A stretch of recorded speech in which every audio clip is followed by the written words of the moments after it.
Chelsea fans, welcome back to Talking Chelsea. Welcome back to your Chelsea news. Chelsea face Wolves tomorrow night in the EFL Cup, and Enzo Maresca delivers a huge boost in his pre-match press conference. Chelsea give us a huge update regarding a new stadium, and we're going to be predicting Chelsea's starting 11 to face Wolves tomorrow night. Now, of course, I'll be giving my own thoughts and opinions on everything that's been reported, but more importantly, I want to know what you guys think down below in the comments. And before we get into the video, make sure you leave a like and subscribe if you are a Chelsea fan who enjoys Chelsea content. We're on the road to 15k by the end of the season. You can also use the new YouTube hype feature, which pushes this video out to a bigger audience. Kicking things off, Bobby Vincent has reported what Enzo Maresca said in the pre-match press conference, and Maresca starts off by saying that he's going to rotate tomorrow to protect some players. He was then asked if we were going to be using long throw-ins, and he says, "We are not looking for long throw-ins right now. As a manager, I can evolve, and maybe one day we will use them." He was then asked about Joao Pedro, and he says, "The physical part is important. When you're not 100%, it is difficult to compete. Joao's going to score goals and give us assists. He's not going to score 20 goals a year. He's a different striker profile." He then once again says Joao Pedro is not 100% physically fit, and it's difficult for him. He says he's not the number 9 who's going to get 20 to 25 goals like Haaland, Mbappe or Lewandowski. He is a different type of number 9. Now, there's a lot to break down here. One, the long throw thing I thought was just a very funny question, because a lot of teams are using the long throws, and, you know, it seems to be like in trend and back, right? Tony Pulis long throws, Rory Delap type of thing, right? And I get it, because we suck at defending long throws. And I understand the question, are we going to start utilising this trend? Is it something that Maresca can adapt into his game? Can we take advantage of using long throws? Personally, I don't think we've got the physicality to do so. We can overload the box, etc., but we don't really have a lot of aerial presence, if you're asking me personally.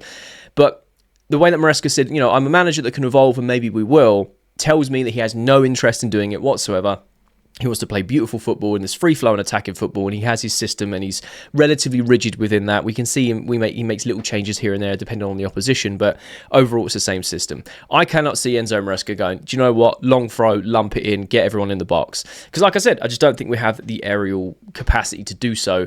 Maybe it might work every now and then, but it's not going to be like every other club where they've set up specifically to do it because they know it is an advantage. All I'm hoping is that Maresca teaches the team how to defend long throw-ins, because they're very, very effective this season against a lot of clubs, not just us, but a lot of clubs. But we have been susceptible to not being able to deal with that situation time and time again. Whether we concede from it directly or not, we just struggle against it because of our aerial presence or the way that we're set up defensively. So I'm hoping that Maresca is actually taking a lot of this on board and going, we might not use them, but we do have a solution to stop conceding from them and stop conceding those chances. And we can set up to block low blocks. We could set up for long throws to actually defend them. That would be like unbelievable if we could do that, you know? That would change our game massively in terms of how susceptible we are at conceding goals. On the other hand, Maresca obviously likes to rotate. I feel like he is going to rotate quite a few players. We're going to go over the predicted 11 a little bit later in this video, because I still feel like it's a Premier League opposition in Wolves. It's a good opportunity to get into the quarterfinal of the EFL Cup this year, and I feel like we have to be taking all the competitions seriously. Maresca did go on to say that Chelsea are looking to compete across all fronts this season. So hopefully he sticks to his word and he doesn't play like a B team with a load of academy guys and just hopes for the best. I'm hoping we play a strong fielded side, because it is a Premier League team at the end of the day. We have Wolves in a couple games time. We've got Spurs at the weekend. I think we've got Wolves in the league just after that, or around about that time of the schedule. We need to take this game seriously, because if we're not going to be competing for the Premier League title, or we're just going to try and compete for top 4, which is going to be difficult enough as it is, showing our inconsistencies as a squad currently, we need to be going for the cup competitions and having very, very good runs and strong runs in it. So I'm hoping that the rotation makes sense, but because we have got Spurs at the weekend, and obviously we need to be beating Spurs, but at the same time, we need to be putting out a strong enough squad to get the job done. So when it comes to Joao Pedro, I get a bit confused, because I really like Joao Pedro. What a player, what a start he had to his Chelsea career, coming in the Club World Cup, scoring and assisting, helping us lift that trophy. Amazing. But he's not scored or assisted in the last 7 games for Chelsea, and a few fans have been asking the question, is it time to worry about him?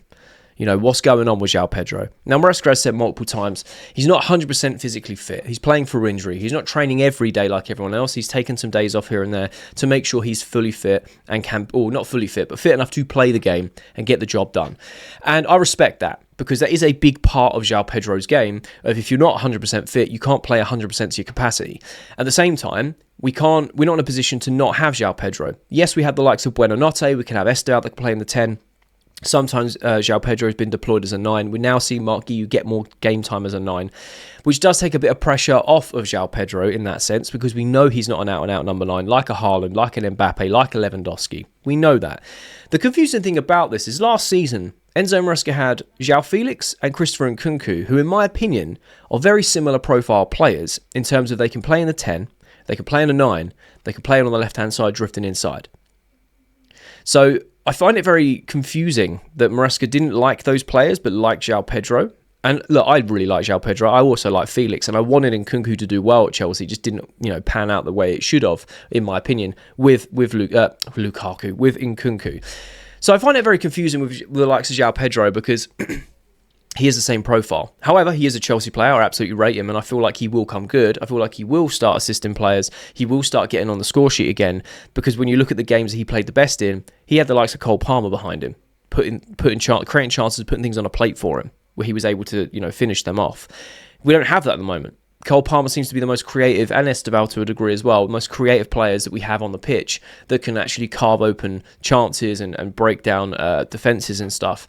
So I feel like Joao Pedro is going through a bit of a tough time, but I feel like he will come good. And if he isn't 100% fit and he is having to play because we don't really have many other options, while we have other injuries and people that can't play in his position, then it kind of makes sense. So I don't think it's anything to worry about with Joao Pedro as of right now, but I think it's something for us fans to really try and understand that he isn't that out-and-out number 9. He is that number 10 primarily who can play as a 9.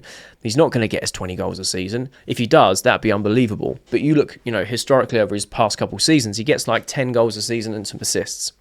And I feel like he might replicate that, or maybe better it a little bit in the Chelsea shirt with the sort of creativity in the team that we have as the season goes on. But I don't think he is going to be that prolific number 9. So yeah, I'd like to know your thoughts and opinions down below in terms of the rotation. Do you feel like Enzo Maresca is going to take this game seriously, or do you feel like he's going to just play the kids and play all of the B stringers and hope for the best? What are your thoughts on Joao Pedro going 007? Do you think there's something to be concerned about in terms of him not producing with the output, or are you not worried about Joao Pedro's performance right now too much because he is carrying a knock and we do have other sort of players not available in the squad? Very curious to know your thoughts. Maresca was then asked about the first choice centre-back pairing, and Maresca said, "The reason why we are trying to spread minutes is because we need to manage players like Fofana and Benoit Badiashile. We have Tosin, who had a problem this season. We are trying to rotate a little bit."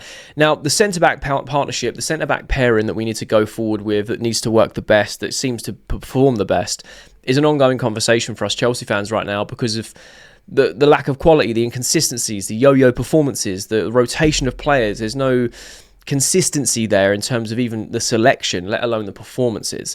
Now, I personally feel like Josh Ashimpong has earned the right to be a first-choice centre-back because he's outperformed everyone, in my opinion.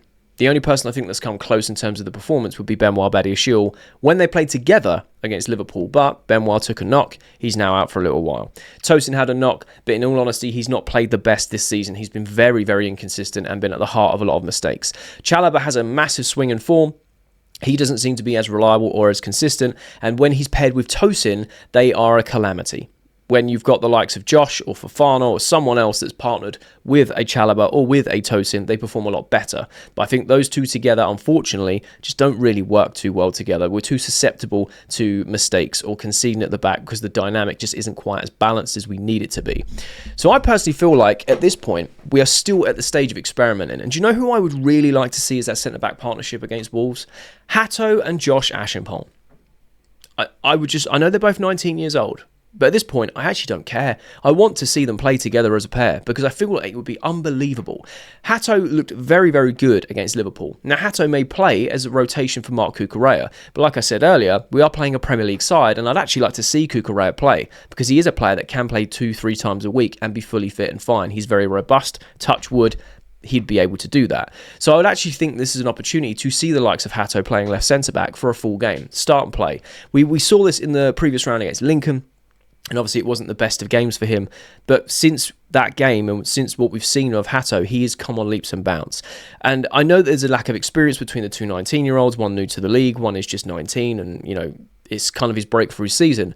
But it'd be very interesting because the skill set they had between them would be unbelievable. The pace, the physicality, the calmness on the ball, being able to spray the ball about, their versatility in positions in Enzo Maresca's system. I think it would work very well, and I feel like we can experiment with that because I wouldn't be mad if those two are making mistakes because they are young Yeah, you're young and inexperienced, but when you've got the likes of a Badiashile, a Tosin, a Chalobah alongside them, you kind of look to those as the more experienced heads, and you go, well, you should be commanding that back line.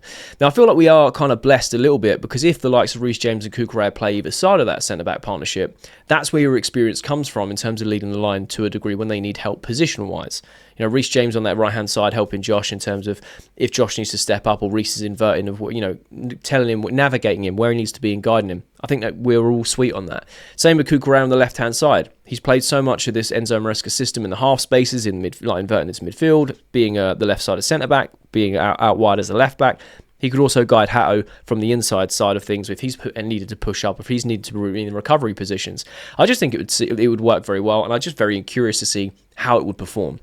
So I'd like to know your thoughts and opinions down below, because you could see Wesley Fofana play in this game and try and manage his minutes back into the game. See Wesley Fofana Hato. We could see a Wesley Fofana Josh Ashimpong. We could see Tosin play again. But I feel like we do need to get this game over the line. We just need to bounce back from that abysmal performance that we had against Sunderland.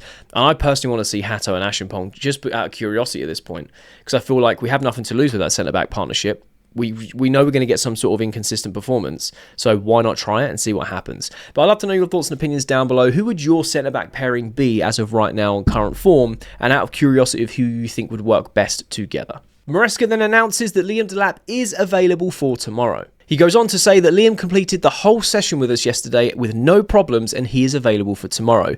We have to be careful with Liam, and 90 minutes is a no-go. He has been out for 2 months, so he needs to be gradually brought back up to 100%. This is a huge, huge boost for Chelsea.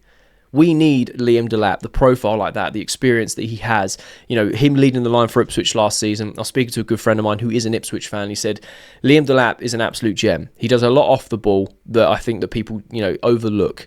Well, they don't see the way he works defences, works the channels. His profile is something that we've definitely been lacking since his injury. And I'm just excited and curious to see how well he can do in an Enzo Maresca system long term. So I'm hoping, touch wood, he doesn't get injured and he can go back to 100% fitness. And we know that Maresca is going to manage his minutes. I feel like this is a given. We know how good he is at man management. Whether we agree with it or not, he's got the best out of Reece James fitness-wise, bar anyone. He's just been constantly playing games, up to 3 games a week now, which is wild for Reece James's fitness history over the last few seasons. So I fully trust Maresca in terms of managing Delap's minutes. I don't see him starting, but I feel like he might come on and get 20 minutes. He might come on and get 30 minutes. He might even come on and get 10 minutes. Who knows?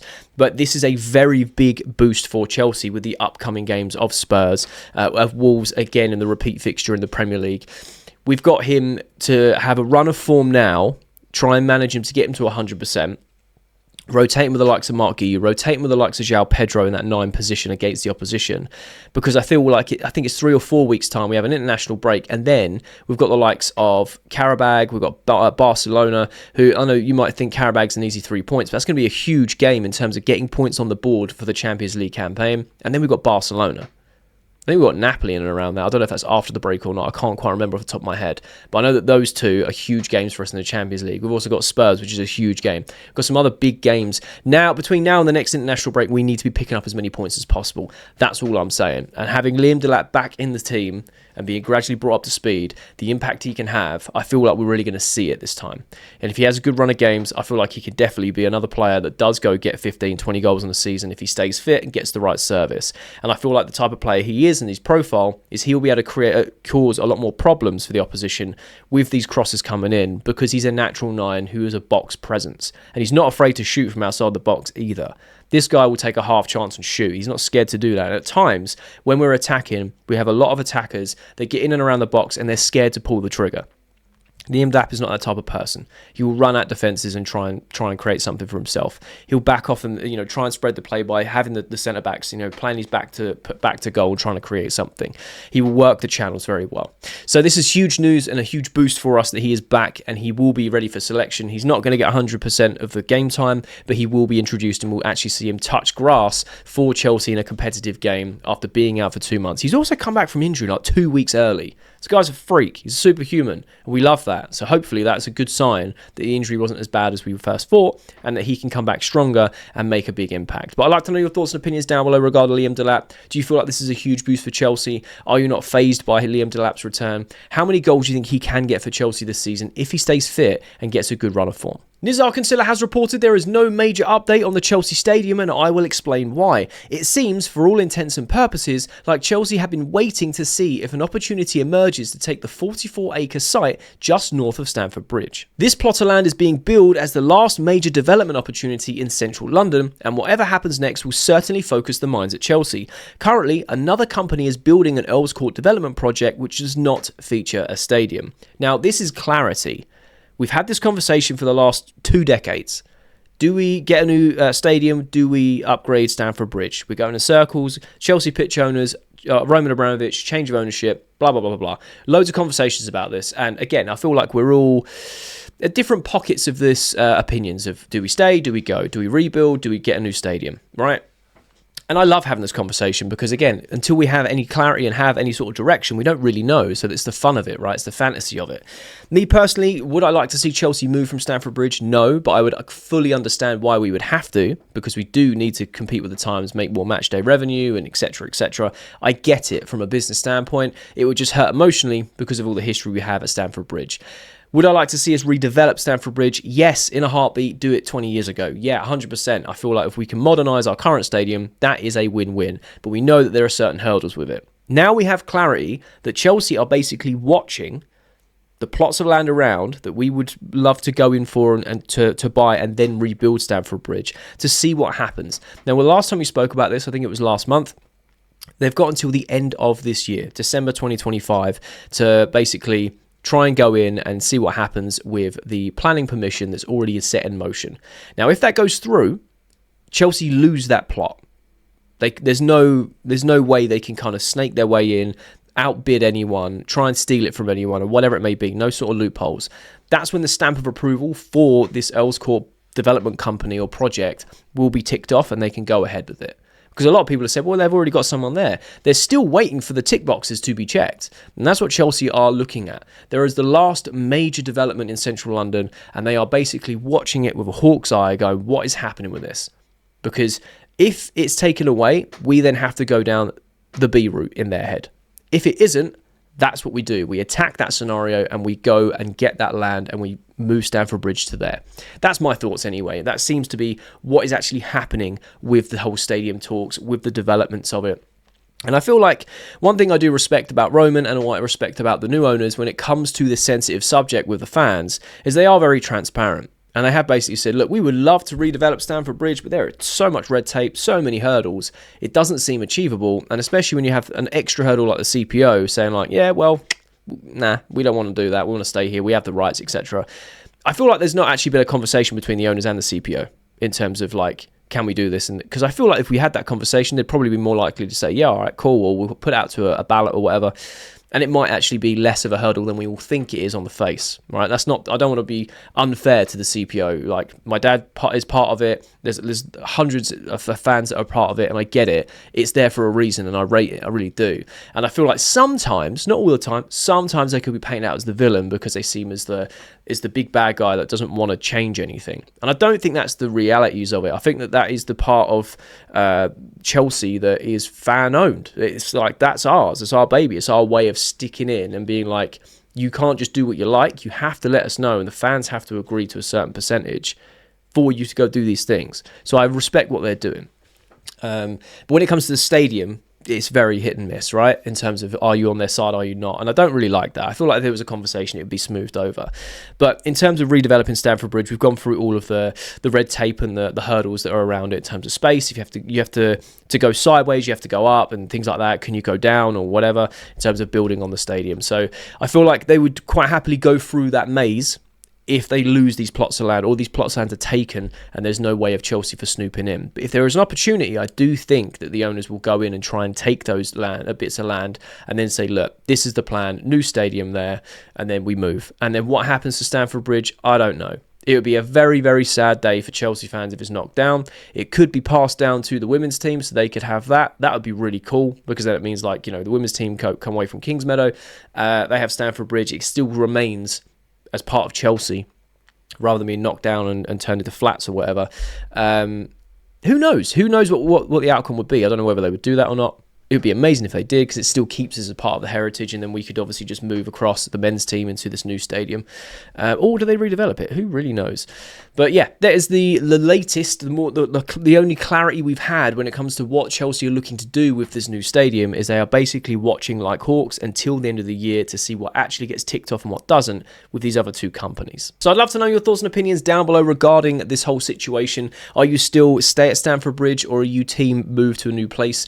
What would you do if you were the owners of Chelsea? Would you go for these plots of land? Would you do everything you can to work with the CPO and restructure and rebuild Stamford Bridge to where it is? If you was to move, would you give it to the women's team? Would you knock it down and build flats? Let me know your thoughts and opinions down below. So let's predict this Chelsea starting 11 to face Wolves tomorrow night in the EFL Cup. Now I'm going to start with the goalkeeper as always. I have a feeling that Jorgensen may be getting some game time. Now, I know I said earlier in the video that I want Maresca to take this game seriously. It's Premier League opposition. We need to get through this. It's a good opportunity to get into a quarter-final early on. I think that sets a good precedent to what Chelsea are looking to do this season. But I do feel like Enzo Maresca also loves rotation. And I'm hoping it's not like 10 changes. I'm really hoping it's not. But I do feel like Jorgensen could be starting over Sanchez to rest him for the Spurs game. Now, when it comes to the left-back, I personally want to see Cucurella playing, because I feel like he can play both games. He can play against Wolves, he can play against Spurs. He's very robust, he very rarely gets injured, touch wood, and he's just very good at what he does. And he could be that bit of experience that's in the squad, that one of the cornerstones of Enzo Maresca's system working, as we've seen time and time again. Now, when it comes to the partnership at centre-back, I've mentioned this briefly earlier, but if you skipped to this part of the video, the partnership I really want to see is Joel Hato on the left and Josh Ashimpong on the right. Now, in my opinion, Josh Ashimpong has cemented himself as a starter for Chelsea with our centre-back situation. He just has. He's our best defender by a country mile, and he needs to continue to get game time, continue to seize his opportunity. Is he going to be perfect every game? No, but he looks like he is every time he plays so far.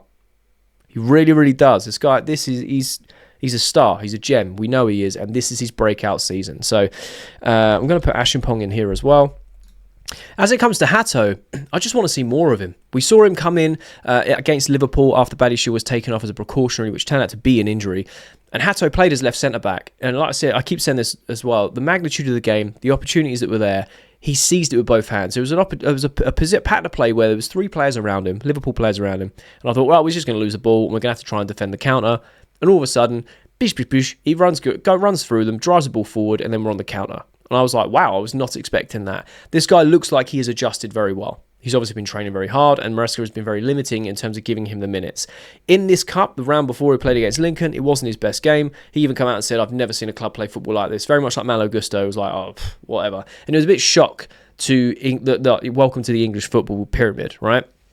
But since then, Hato's come on leaps and bounds. And I would just really like to see that partnership. I know it's very young, but I think the skill set between it and the quality of the players, I feel like it'd be a very good partnership. So that's who I'm going with. As it comes to right back, I am actually going to go with Reece James. I feel like we could see Malo Gusto, but I want to see Reece James play, purely because we could say rest and recover for the Spurs game, but Reece James has played 3 games a week for the last 4 weeks, and he's been fit for the last 12 months. So I would like to see Reece James playing as right back, if possible. Now, when it comes to those holding midfielders, this is where I think we will have a bit of rotation. Do we drop Caicedo? Do we drop Enzo? Who do we play instead? Now, if you're asking me, which is obviously the point of this video, or this part of the video, I'm going to go with Caicedo as one of them, because I feel like we have to play him. If we don't, there's a massive, massive difference to our midfield. And again, we're playing Premier League opposition now, so I feel like we can't rotate too heavy because we're playing these guys in the return fixture in a few games' time. So we need to win both these games. It's a lot of psychological with this. We're away this game as well. We need to go with a very strong squad and get this job done. So I'm going to go with Caicedo, and I'm also going to partner him with Andre Santos. I think it's a very good game for Andre Santos. He's very physical. He can drive the ball forward. Gives Enzo that much needed rest, and we can play him in a position where he's more comfortable. We saw him in the 10 role against Forest, and even he was saying to the sidelines, like, "What am I meant to be doing?" He just didn't feel very comfortable. He is a box to box, and he can play as an advanced player as well. So hopefully he plays alongside Caicedo, which gives us defensive stability, but also allows him to drive the ball forward, and then also have someone playing in front of him. Now, when it comes to the left-hand side, I really couldn't tell you who I want to play. Do we start with Gittins? Do we start with Garnacho? At this point, I think it's a coin flip. I think that Garnacho started very well in the last game and then fizzled out. I feel like Gittins played very well against Ajax. I think it's just a coin flip. So in terms of it being a cup game, I'm going to go with Jamie Gittins because he didn't start against... he didn't start in the last game. Garnacho did. So I'll go with Gittins. Like I said, it's a coin flip for me. In that number 10, I want to see Buonanotte, and I feel like he will play. I feel like Buonanotte is going to be our cup number 10. We could say the likes of Esteval, but I've got a funny feeling he's going to have a massive impact on the Spurs game. So I'm going to go with Buonanotte in that 10 role. And actually, we could see Esteval start on that right-hand side. We could see Pedro Neto. Again, he's a key figure. This is a Premier League fixture, so we can't sort of... that's kind of how I'm viewing this as a Premier League game rather than a cup game, because I feel like there has to be a balance of rotation, but also we need the win. This is knockout football, and I feel like this is what Chelsea is set up to do under Enzo Maresca. So I'm actually going to go with Buonanotte. We can give Joao Pedro a bit of rest if needed. He can come on the second half if needed. But on the right-hand side, I'm going to go with Pedro Neto. And I know people are going to be like, well, we want Esteval to start, and I get that. But I've just got a funny feeling he's either going to play in the 10 over Buonanotte, or he's going to come on in the second half as an impact player. And I feel like Enzo Maresca is going to use this game to save him a little bit in terms of starting to play in the full 90 because of Spurs. And I feel like he'd do a lot of damage against Spurs. And then when it comes to number 9, I think at this point you have to give Guiu a run of games. You have to give Mark Guiu a run of games to get his confidence up and get him playing in that first team of football. Again, this is Premier League opposition. He scored in the previous round for Sunderland, which is good. But I think that Mark Guiu I think he's a good player. He's obviously very unpolished and he needs to develop, but you need to give him a good run of games. Now, I feel like this gives us a very good starting 11 where you can change things in the second half if needed. If you need to bring Enzo on, you can. If you need to bring Esteval on, you can. If you want to bring Garnacho on, you can. Joao Pedro, you can. There is a lot of options going forward. Defensively, if you want to bring on someone like Tosin, you can. Chalobah, you can. Malo Gusto for Reece James, you can. Vice versa. You could start Malo Gusto and then bring Reece James on and try and boost Malo Gusto's confidence. So I feel like there's just a lot of versatility in this starting 11, but I'd love to know your thoughts and opinions down below. Do you agree? Do you disagree? Let me know. And that's the latest Chelsea news and the Chelsea predicted starting 11 to face Wolves tomorrow night in the EFL Cup. Now, let me know your thoughts and opinions on everything that's been reported down below in the comment section. I love having a conversation with you guys. If you have watched this video all the way to the end, firstly, you're a real one, and I mean that, you're a real one. But secondly, there'll be a thumbnail appears on the screen. So if you are a Chelsea fan who enjoys Chelsea content, make sure you click that thumbnail because you'll enjoy that video too.